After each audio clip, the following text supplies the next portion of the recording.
Good morning, class 9th. We are in chapter gravitation, and today I am going to teach you about Archimedes principle. Okay, so let us start.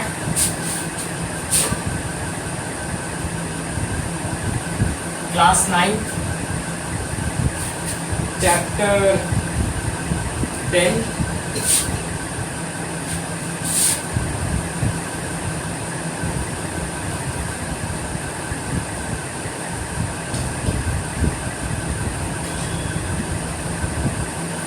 Gravitation.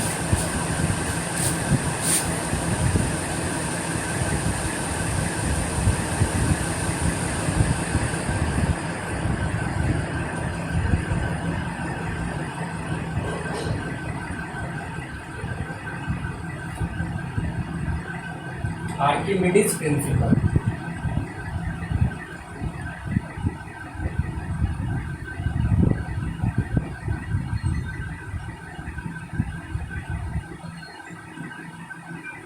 So,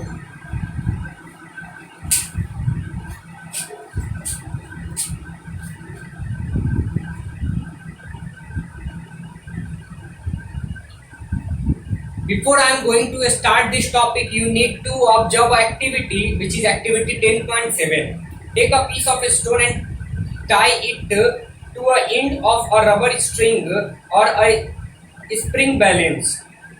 Suspend the stone by holding the balance or the string as shown in figure 10.6a. Okay, just suspend it.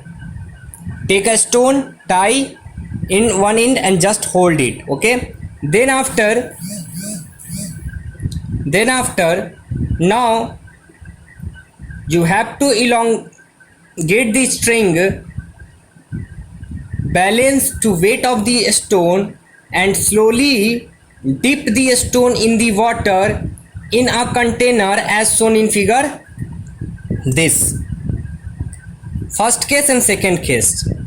Observe the elongation of the rubber string. Elongation of rubber string. Due to the weight of a piece of stone suspended from it is in air. First, from it is in air, and second, the elongation decreases as the stone emerges in water. Why elongation decreases? So because there is a force which is known as upthrust force. Upthrust force is applying in water when a stone emerges into it. So when anything suspended in air, there is no upthrust applying on an object. Okay, but when an object emerges in water, then it experiences buoyant force. Okay, we already discussed in previous lecture. You will find the elongation of the string or the reading of the balance decreases as stone is gradually lowered in the water. However, no further change is observed once the stone gets fully immersed in the water.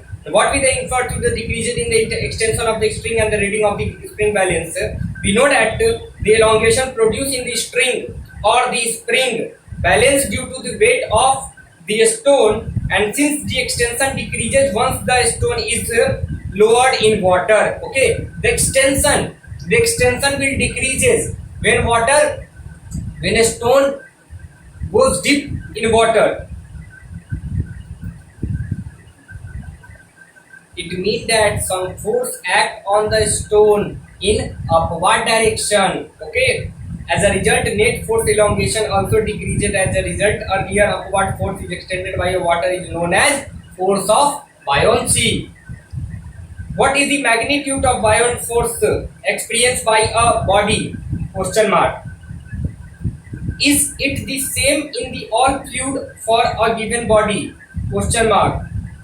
Do all bodies in given fluid experience the same buoyant force? Question mark. We have to answer these three questions. I repeat, first question, what is the magnitude of buoyant force experienced by a body? Second question, is it the same in the all fluids for a given body? Third one, do all the bodies in a given fluid experience the same buoyant force? We need to find out the answer of these questions. Okay, we will find out. with the help of this Archimedes principle. Okay, let us see. According to Archimedes principle, it states as follows.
When a body is immersed fully or partially in a fluid, it experiences an upward force that is equal to the weight of the fluid displayed by it. Okay, so this is Archimedes principle. Please write down.